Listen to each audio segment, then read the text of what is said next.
to the Pat Mayo Experience, Week 15 injury report, and coming up a little bit later on, Ben Rasa from Fanshare Sports will be on the line to talk about the highest owned players in the main slate, DraftKings Sunday Millionaire Maker, and potential pivots off those plays, and how the injury report may affect some of the ownership and potential plays that you might pivot onto if you want to try to win $1 million in Week 15. But if you housekeeping notes over the holiday season, I'll be back with regular content through Week 16, but this is the final chalk and injury show of 2017. I will not be here next Friday, so sorry. You can use Roto World and figure everything out instead of listening to me about it. But, no, that's the way it's going to be. But I will have some new golf shows over the holiday season while everyone is on break. We may have some DraftKings strategy, some players to watch, previewing the majors. It'll be a lot of fun. And if you haven't signed up for Fantasy National yet, become a member now. Get your weekly, yearly, or monthly plan, whatever you decide. But everything is updated right now for all the golf majors if you do want to go check that out. And finally, vote in the 2017 Custy Awards. We rely on you to find out what are the most Andercursed things of 2017. The link will be on Twitter, it'll be on Facebook, it'll be underneath the YouTube description, we're on iTunes if you listen to the podcast. So make your voice heard, vote as many times as you want. It's going to be a lot of fun. Hopefully we can give away some nice hardware and make those people who were Andercursed during 2017 feel a little bit better. Let's get to the injury report for Week 15. Guys that have already been declared out for the games. Alan Hearns leads the list. That's why everyone loves D.D. Westbrook this week. He's out with an ankle injury. Adrian Peterson was put on season-ending IR with his neck injury. Expect a lot of Kerwin Williams, even as underdogs against Washington. Amari Cooper will not play in the Sunday Nighter against the Cowboys, so expect a lot of Michael Crabtree. I would play Cordero Patterson next over Seth Roberts in that spot if you're looking for a low-end wide receiver with some upside. Nate Peterman done with a concussion for the Bills. Looks like Tyrod is going to start. Byron Marshall will not play with his hamstring injury. He's also been placed on season-ending IR for the Skins, so expect some more Samaje Perine. He was dealing with a stomach injury. There haven't really been any updates on him, so it looks like he's going to play. If not, you're looking at LaShawn Daniels Jr. I would not go down that road unless you really, really have to. Next up, for being out, John Brown with his toe injury. Kobe Fleener will not play with a concussion, so Josh Hill might sneak in a favorable matchup against the Jets in what expects to be a very high-scoring game. So as a potential pivot play, as a low-owned contrarian play, if you want to throw in some Josh Hill, he's not very expensive.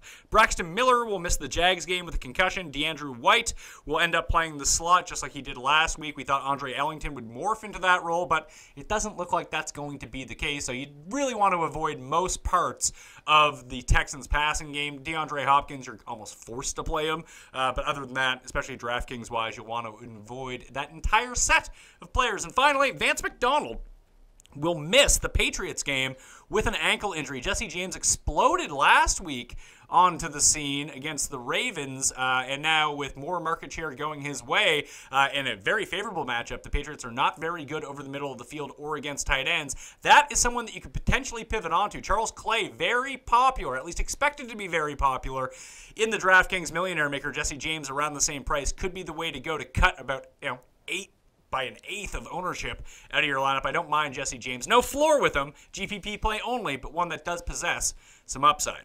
Doubtful for Week 15. We have Tevin Coleman and his concussion. He is not past protocol yet.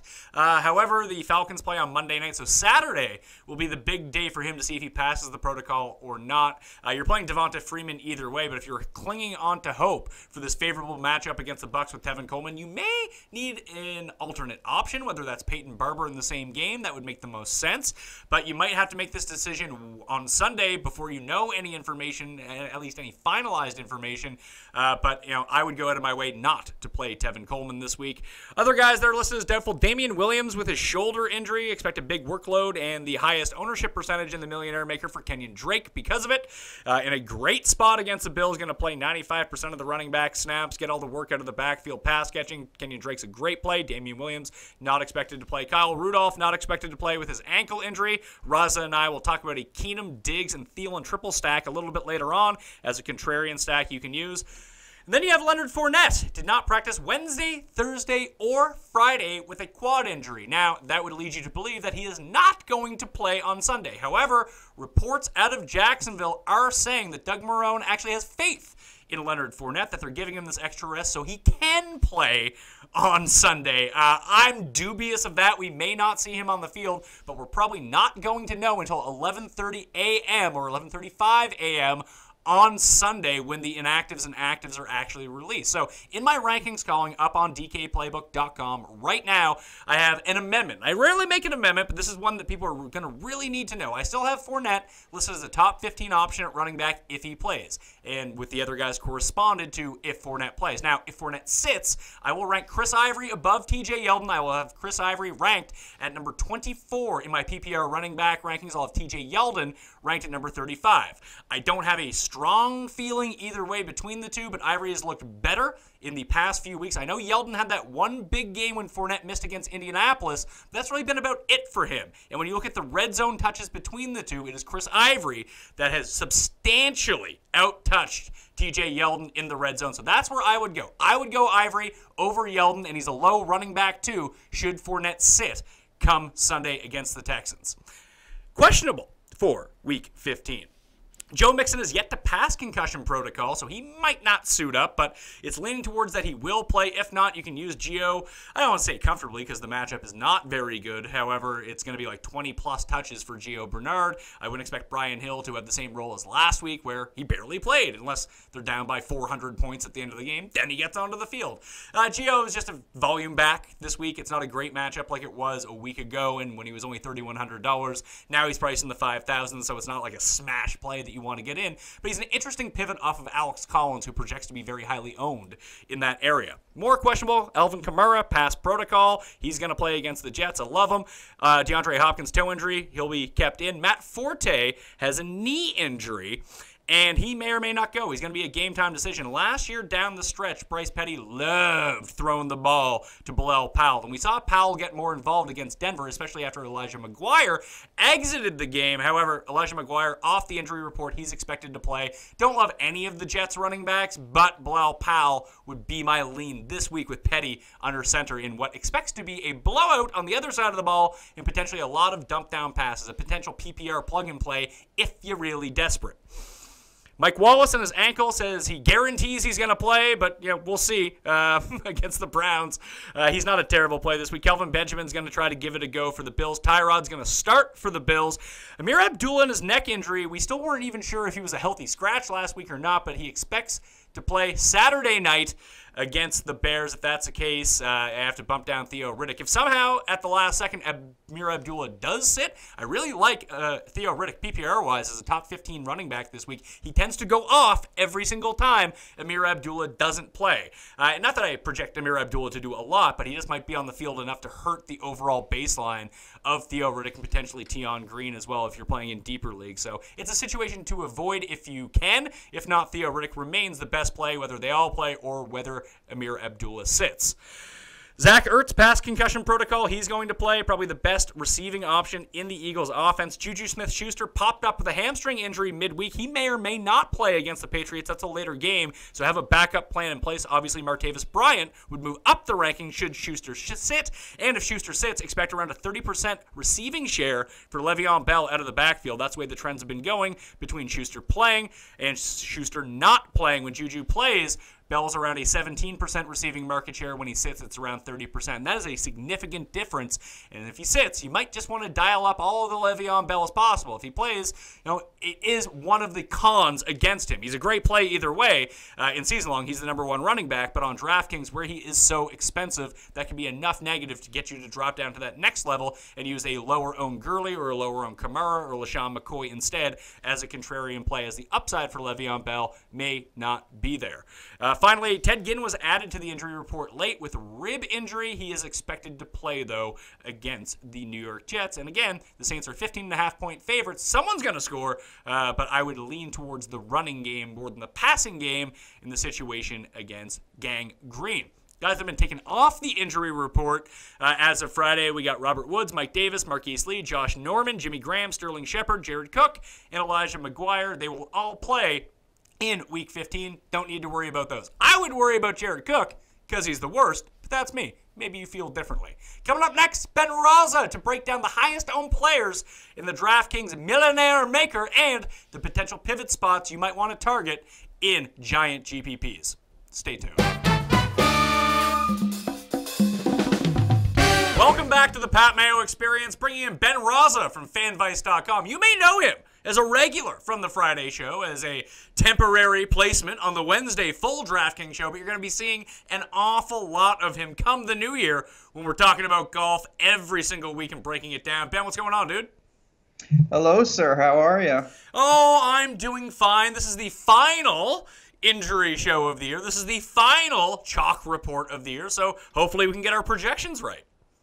Yeah, no, this would be good. Football, it's almost over. It's crazy. Only a couple more weeks till playoff time. Yeah, so I have everything updated. Like, I'll be doing the ranking show. Like, I'm not doing, like, crap Week 17 rankings. But I will be doing a DraftKings show then. And I'll be doing the game picks with Feinberg and Cuss. Although Feinberg might be in, like, San Diego, so we might have to get a replacement for him. But, like, everything is going to be normal. It's just this show next week can't go because I'm officially on holidays as of next Friday. So that'll be nice. Are you doing anything special for the holiday season?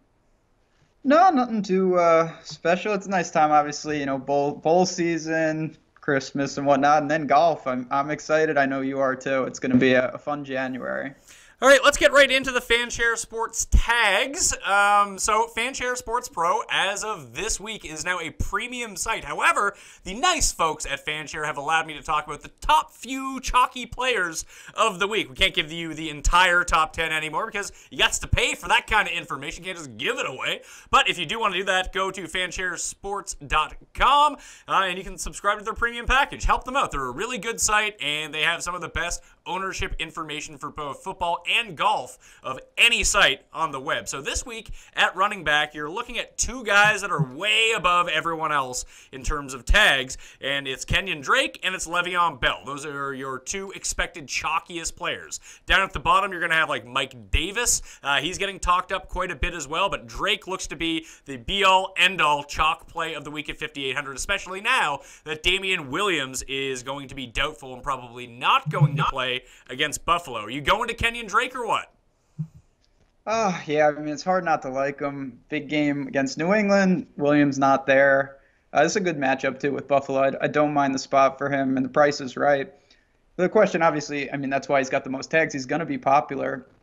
And it's just a matter for me of seeing if I can get a reasonable pivot in the same range. You know, right next to him is McCaffrey if you pay a little more and Hyde if you pay a little less. Two guys who I don't mind. So no doubt that I'll have some Drake, but I think there is a reasonable pivot on each side if you want to spend a little more or a little less to get two quality players right next to him. Well, the two that in that range that are really looking like they're going to be under-owned, one is Gio Bernard, and Joe Mixon, as of Friday afternoon, has still yet to clear protocol. So there could be a circumstance where Mixon misses Sunday against the Vikings. The matchup's not good, but all of a sudden, Gio Bernard could be thrust into the same role he was last week and get himself 20 touches. Would that be a pivot you'd be willing to make? I think for me, yeah, I mean, that's a situation. It's not a great matchup, obviously, at Minnesota. I would rather take a shot with Hyde or even go down to Alex Collins, who I never get right, but Cleveland is the the cure for anything these days. Well, the big thing with Alex Collins is, I don't want to give too much away, but he's third in tags. He's the closest one to them. He and Mike Davis are like the sort of next sort of chalky tier. So I'm just looking at Alex Collins, and for tournament play, someone that I really like this week, albeit a very risky play, DeMarco Murray. People are just saying bench DeMarco Murray, don't play DeMarco Murray. And listen, I understand why people would say that, but it's still an excellent spot against the 49ers. Yeah, and I mean, obviously, it's always tough to gauge that two-headed monster, but he's seeing pretty consistently upwards of 15 touches.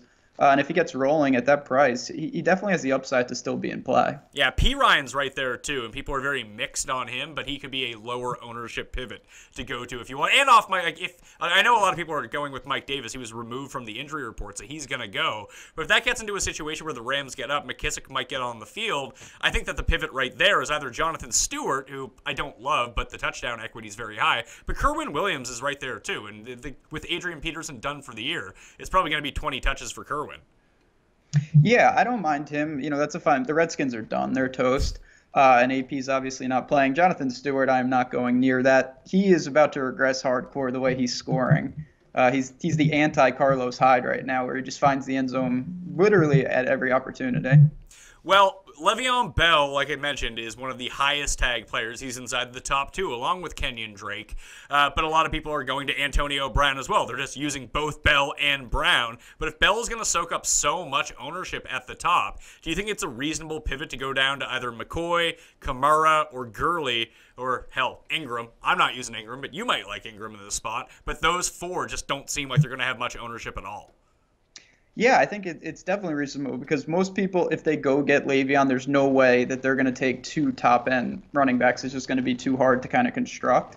So I don't mind that. I'm not touching Ingram either, and honestly, Kamara doesn't interest me that much, even though the Jets are absolutely abysmal right now. The guy I'd look to is Shady. We saw last week without having the opportunity to catch any passes, still put up a big, big number with all the carries in the snow. And another home matchup with the Dolphins. Pretty good spot for him. The last guy I wanted to talk about was Chris Ivory. What do you think that his ownership will look like if Leonard Fournette gets declared out? Because right now, we're looking at a situation where Fournette didn't practice Thursday, didn't practice Friday, dealing with the quad issue, but then reports coming out of the team say, hey, Doug Marrone trusts him to play on Sunday, even if he doesn't practice. I don't hold as much optimism about that. I could see Fournette missing this game. So let's say Fournette plays. Any chance you'd use Fournette? And if not, would you go on to Ivory, or are you more of a TJ Yeldon guy? Yeah, if Fournette plays, I don't mind firing him up. I mean, this is a perfect spot for him to find the end zone. I think his carries will be pretty normalized, and that's just what Jacksonville wants to do, play good defense, not let Bortles do anything crazy. If he sits, though, I'm a little scared. Obviously Ivory's ownership would skyrocket, be one of the cheapies that people will go to, but Yeldon is right there, too, and it's hard to gauge those two. I remember, earlier in the year, everyone was on Ivory, and then Yeldon ended up having a pretty big week.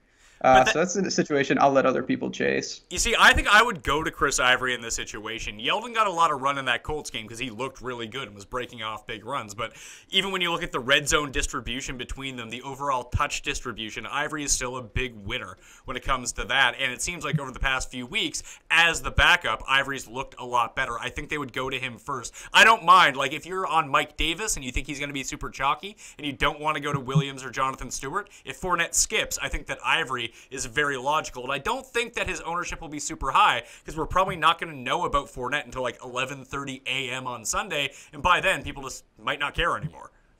Yeah, that's the other thing. It depends when it happens. If Sunday, Fournette is still questionable and then he gets ruled out, the ownership won't be there for Ivory. And then that's a situation I would definitely look closer at. Still don't really love it, but definitely for ownership purposes, you want Fournette to be ruled out as late as possible. Let's switch to receivers number 1 and 2 in terms of start tags this week. And there's a third one thrown into the mix, too. There's 3 guys that are just a cluster that everyone's using. Number 1 is D.D. Westbrook. Number 2 is Antonio Brown. And then it's Devin Funchess. Devin Funchess was listed with an injury, but he's for sure going to play this week. Do you worry about Antonio Brown at all against the Patriots? Maybe that the one thing they try to do is take Antonio Brown out of this game and let everyone else try to beat them. I'm not of that opinion, but I know that some people might try to talk themselves into that. Are you one of those people? Not really. I mean, I think he's a fine play. He's always in play. I do think they'll do their best to take him away, but you can't really take him away. The Steelers will find ways to get him the ball. It's more just a matter of, do you want to allocate that much salary to him? I think there's kind of other ways to go. I don't mind it, but I'm not jamming him in by any stretch. Do you worry about a Funchess injury at all? No, not for me. I mean, him and Cam, obviously, we'll talk about. I really like that pairing this week. I think it's a pretty solid play. And someone like D.D. Westbrook, who comes in, he's almost shaping up not to be quite at the ownership level of Josh Gordon from last week, but around that similar price point at $5,100. I love D.D. Westbrook here, but if he gets to be too chalky, is he a smart fade, or is he still just cheap enough that you go with him? I think, I want to look elsewhere. I really do, because the ownership is really building. But if he continues to see, upwards of 10 targets a week, I'm going to have to wait till the price continues to climb, because at this, he's just too reliable. I don't think he kills you. The floor is solid, and he still has plenty of upside. So it's pretty risky fade. All right, so the guys in that area that you could potentially pivot to off of D.D. Westbrook, I'm looking at Rashard Matthews. I kind of like him. People are way off Sterling Shepard this week. He has the most sit tags besides Robbie Anderson of any receiver. His ownership is going to be in the tank. And he was just lifted from the injury report on Friday, so no maladies going into the weekend for Sterling Shepard. Is that something that you might try to do, is move off of Westbrook and go on to Shepard? Oh, God, I don't know if I can do that. I mean, obviously, Wentz is gone, but the Eagles' defense is still really solid. I think I'm just looking, through. If I really wanted to take a big risk and fade Westbrook, I would probably look to Cobb. I mean, he's done absolutely nothing, but I think the Packers receivers, it's a total wild card now. Obviously, with Rodgers coming back, all their production is going to be back to where it normally would be. So I wouldn't mind doing that. You're going to get him at really low ownership. But I still think buying into DD and looking to differentiate elsewhere is the best course of action. There's another few guys if you pay up a little bit. Like I mentioned, I kind of like Rashard Matthews. I just like the Titans' offense a little bit in a spot where no one's on them against what tends to be the worst defense in the league. That kind of helps.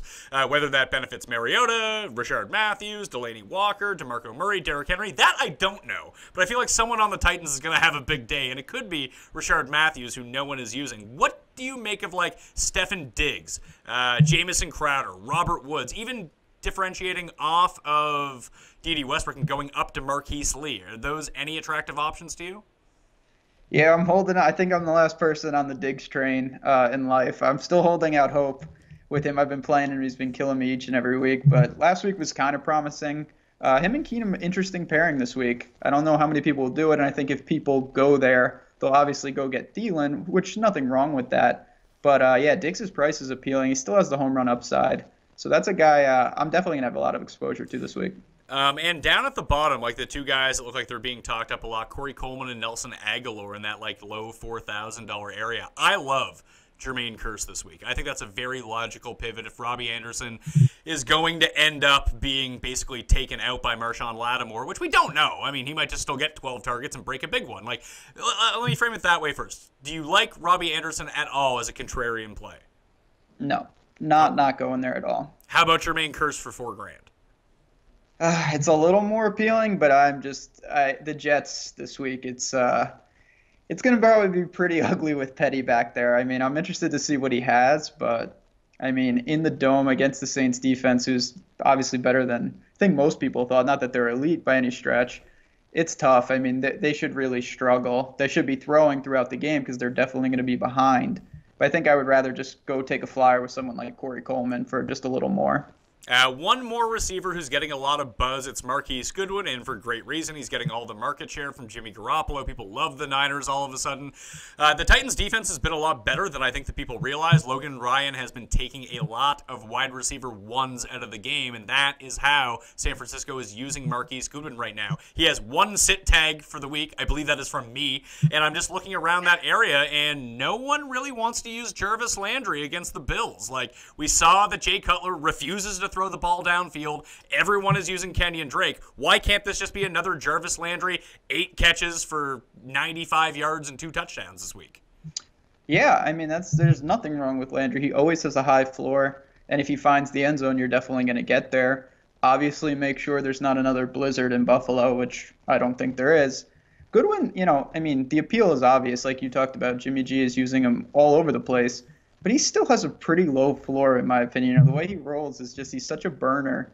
And they're obviously utilizing him a little more, but I don't think it's that solid for 6K. I will have some, but there's definitely decent pivots in that range. Pivot guys at the top if you're looking to get off of Brown, because it looks like everyone's paying up for Brown and then dropping down to Funches. And those guys in between, they're probably going to come in at much lower ownership. Like, no one's going to really use DeAndre Hopkins, which is kind of crazy, but no one likes the spot for him against the Jags. Do you have any interest? I can't get there with Yates. I just don't. I mean, it's a combination, Jags D and Yates. Not that Savage was any good anyway, but no, I'm not going there. But there are a couple guys I'll just throw out. I mean, Cooks was awful on Monday night, but he's always in play. And Michael Thomas finally broke out last Thursday. I've been waiting for that, and I don't mind the spot here. I mean, Jets might get down, and that takes him out, but he should still have a big game if it stays close. I think for me, I like the Brandon Cooks call because no one's going to be on him, and the Steelers have just been giving up big plays recently, and that's basically all Cooks does. And I think the return to Gronk actually helps him a lot here. Even if it takes away a few targets, it also alleviates a lot of coverage. But the one that I am just gravitating towards in the spot is Larry Fitzgerald. Like, Josh Norman was taken off the injury report, but I don't think that he's going to go into the slot to take out Fitz. They're underdogs in this game. They're going to be throwing a lot. Like, this could be another double-digit target day for Fitz. Yeah, no problem with Fitz. Gabbard obviously isn't the best guy, but he's taking a ton of targets. Washington's defense, much like the rest of the team, is just a mess. It's slipping. They're playing pretty bad, so he's fine price. I mean, I don't love it, but definitely a pretty safe play. I'm not sure how high that upside is. For me, you talked about it. I totally agree. I think Gronk coming back helps Cooks a lot. Everyone's going to key on Gronk, including the Steelers, and that home run upside is still there for him. I want to swing back to running backs just for 1 second because Matt Forte is on the injury report, and it's kind of iffy. But Bilal Powell was playing more than him last week anyway, and it was at the end of last season when Petty was playing that it was just like, hey, here's 11 catches for Bilal Powell. Do you have any interest in him as like a GPP guy here? Yeah, and that's not the worst idea. I say this all the time with the Jets. I wish they used Elijah McGuire. I think he's really good, and they just don't play him. So with Petty back there, I could definitely see them utilizing the running backs more, a lot of checkdowns, things like that. So, he's another one. Throw him into the pile of guys if you want to get away from someone like Mike Davis, who makes sense as a deep flyer. All right, quarterbacks, the big ones of the week, Foles, Bortles, and Cam Newton. Ooh. That's your chalk for week 15. That is, man, I didn't think there would be a week where we would be saying that. My God. I like Cam a lot. I like Cam and I like Ben for cash games. I like Russell Wilson as well. And if Russell Wilson's not going to be he should be fairly highly owned. But the big one that's kind of sneaking by right now, no one might use Tom Brady in the highest projected point total game of the week. Yeah, no, Brady's going to be under-owned, which is just absurd because, he's Brady and he torches the Steelers every time. Russell Wilson is just ridiculous, though. I mean, he did it against the Jaguars. He didn't play particularly good. He threw a bunch of picks, but still going to rack up the points. I'm with you. I'm very, very heavy on Newton. I think he has a really big game. The mystery man is Aaron Rodgers. I mean, I don't really know what to do with him, to be honest. Obviously, Mike Leone said on the Wednesday show, he's just like, I don't want to own Jordy, I don't want to own Adams, and I don't want to own Aaron Rodgers. So I'm just going to play one lineup where I just stack that game with all the Packers and be done with it. There you go. Yeah, just hedge it out. I mean, it's scary because, he's clearly would be priced up if he was playing, but I don't know what to do. I'll probably have minor exposure, but I just think Cam and Wilson are just better spots. I'm not paying down, though. I've seen a lot of people talk about a lot of these cheap quarterbacks. I'm not going there this week. I'd rather pay up. Yeah, so Foles and Bortles are the cheap quarterbacks that people are paying down for, and then Joe Flacco. None of those options seem super enticing to me. I really think the Eagles are going to really run the ball as much as possible, and we didn't even talk about Ajayi. I don't love Ajayi because there's just too many mouths to feed, and for all we know, it could be a LeGarrette Blount game. That's just not something I want to pay $5,000 for, but I don't want to get on to Nick Foles either. The ones I'm really intrigued by, and no one's going to own them, Jared Goff, Case Keenum, Kirk Cousins, and Marcus Mariota. I'm trying to wrap my mind around those four. I'm going to use Mariota because no one's using him, and I just think the matchup is really good. I know he's dealing with a knee injury, quote unquote, because I think it's fake news, but either way, hey, it's a nice excuse to cover up why he's playing so poorly. But he is one of those guys almost like Cam that if you catch him in the right week, he scores 40 points. But I think it's Keenum or Cousins that I'm really leaning towards here. They both have good matchups. I like some of their receivers in some of these matchups. Like I really like Ryan Grant at receiver this week, so I might try to figure that one out. Do you have a take there? Yeah, for me, it's Keenum. I've been a Vikings hater the whole year, but I guess I'm finally drinking the Kool-Aid. Him and Diggs is a pairing that I think is really interesting this week. Thielen as well. Good matchup with Cincy at home, and he's just playing well. He's a lot more consistent than I've given him credit for. And the price is right. A lot of people are either going to spend way up, go get Wilson, or even Cam, or spend way down, go get Bortles or Foles. So he's in a somewhat dead zone. And the stack, if you did want to use, I would probably just use Keenum and Thielen and move on and not use Diggs. But if you did want a triple stack, it really doesn't look like Kyle Rudolph is going to play. Yeah, no, I really think it's a nice spot there. And since you could run it back if you wanted to with Gio, pending Mixon doesn't play. There's a lot of you could go with AJ Green, hope he can beat Rhodes because no one's owning AJ Green. Oh yeah, no one's going to be on him, and I would. I don't understand. I mean, I'm still scarred from Thanksgiving when the Lions just decided to attack Xavier Rhodes. I didn't really understand that, but you know the Bengals will go at him just because they have to get Green involved.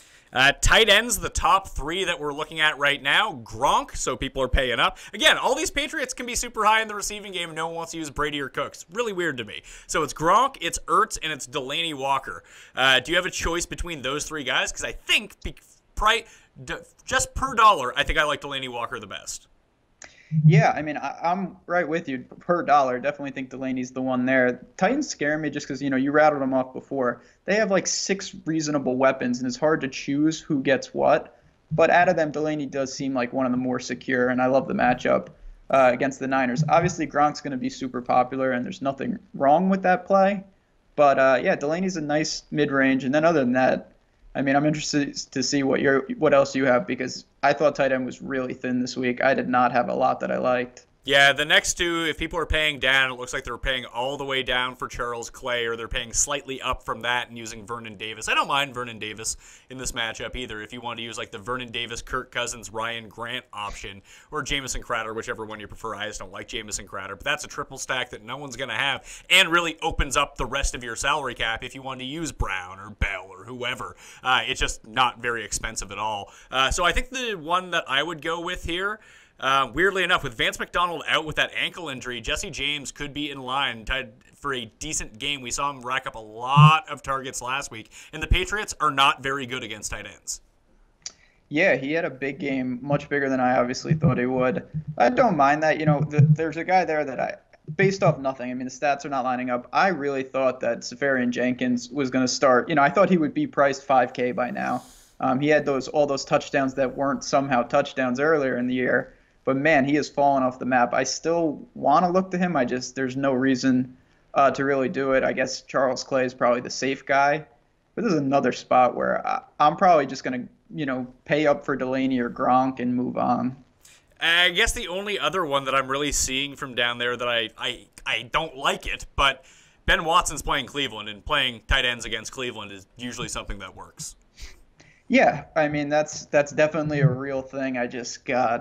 The Ravens are not a team that I really like to take many of the weapons with Flacco behind there. And at some point, just by random chance, the Browns are going to win. Every week I say this is the week. I bet them. I bet the money line this week. I think they might win this week. Yeah, well, I've been betting them, and they've been not covering in the most extreme ways. It's been a horrible run but yeah, this is another week where they're definitely live to actually win. All right, before we get out of here, let's quickly talk defenses. The top three of the week are three of my favorite four defenses. So the Saints, the Jags, and the Skins are coming in 1, 2, 3. I like all three of those defenses. And it seems like the Saints are going to be super chalky, but that's about it. It seems like the ownership is going to be redistributed everywhere else. The one contrarian defense that I would go with, it's gonna be the Rams. I know their pass defense is all beat up. They can still attack Russell Wilson, and that offensive line I don't think is as good as maybe they're giving it credit for. The other one that no one seems to be, I mean, there's a mix of Ravens, Vikings, and Eagles all right in the middle, and I think you can get one of those for like 3-4%. I'm not sure which one it's going to be, but I think all three of those are reasonable plays too, and they're pretty cheap. But I'll be going a lot of Jags, a lot of Redskins, some Saints, some Rams, and that's going to be my build, just those four. Do you have a take on this? Yeah, I mean, obviously, the Jags and the Saints up top make a ton of sense. They check every box that you would want. I'll give you one dark horse, and it won't be in lineups where I have some of the weapons because I do think they're in play on Miami, but I don't hate Buffalo's defense at home. It's still Jay Cutler back there. He's prone to do really stupid things. You maybe get some weather. One to keep an eye on, and they're going to be minuscule ownership. But I'm with you. I'll probably be paying up mostly. Yeah, and the thing is, it's just weird because there's so many players this week that, like, when you look at the highest tags, they're the most expensive guys at every position. So obviously, you cannot afford them all. It's going to be very interesting to see which one of these highly tagged expensive players ends up being the one that has like a third of the ownership as we think. Yeah, and just, on a macro level, you're going to see a ton of people go kind of stars and scrubs this week, which does give some balance, more equity. If you can find a lot of mid-range plays that you like, it's going to be definitely a different type of build this week. All right, Ben Rasa. You can check him out on Twitter at JazzRazDFS and on FanVice.com. You got anything to plug for FanVice that you're selling? Yeah, well, perfect timing. Our golf package finally has been finalized. We just launched it. Clearly, no content in December. We're going to do just some recap shows. But after the big year last year, we added some new tools, some new projections and whatnot. And obviously, really excited for golf to get started. So, it's going to be a big year with Tiger back. So if you're looking for something, come check us out, especially the golf package. It's going to be a lot of fun.